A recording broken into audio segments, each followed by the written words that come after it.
She called good morning to a few old friends. The coal-faced watchdog, the albino kangaroo.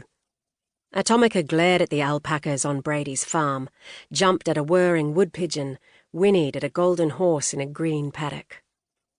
A truck came rumbling down the road. She recognized it. Christy Looms, the water carter.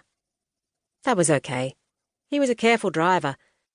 But then some idiot in a big black F2 something, all halogen spotties and fat alloy wheels, decided to overtake him on the bend. The ute hit a post, kicked up an arc of dirt and fishtailed down the road to town. "Dickhead," she growled.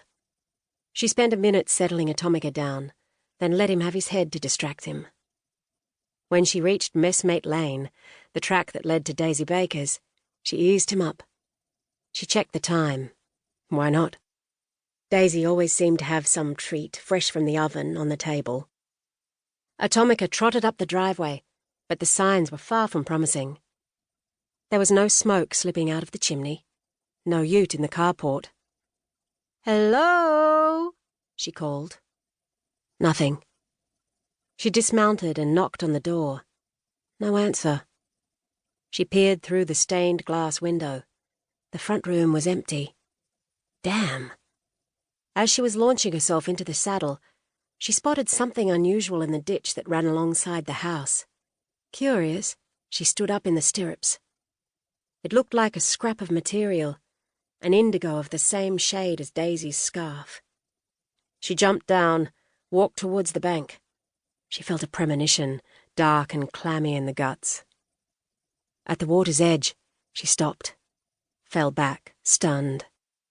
She put her hands to her head, trying to silence the rushing roar within. So fierce it felt like it was going to crack her skull. Some of the dirt fell into the ditch. Possum came close to falling in herself. Daisy was lying in the mud, face up, mouth frozen in a silent scream. Her eyes were open, lifeless. There were weeds in her hair, and bruises and blood all over her head. Possum did what she could to get her out. She dragged the body as far as the bank, lay her in the dirt.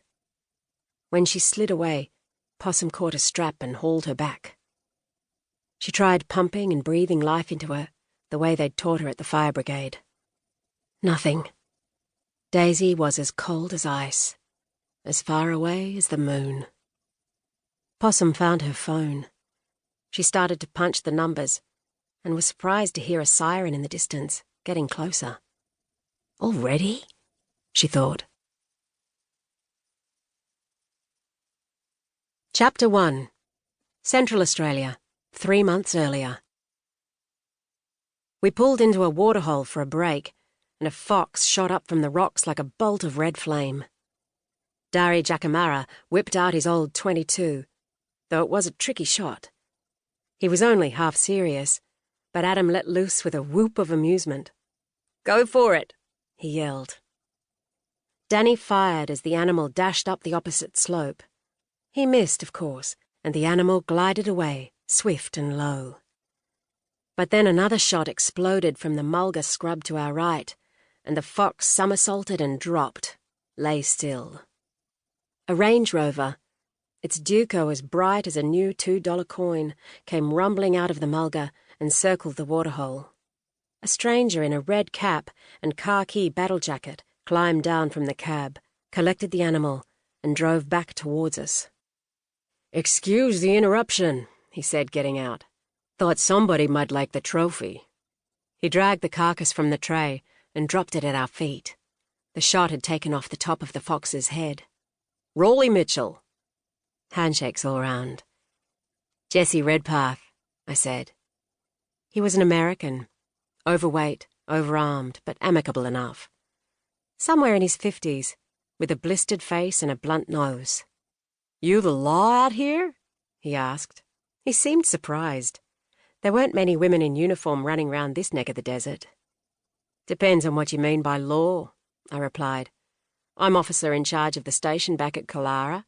Danny here's our Aboriginal community police officer." Rolly looked in the direction we'd come from. "Killara? That the shithole they drove through a..."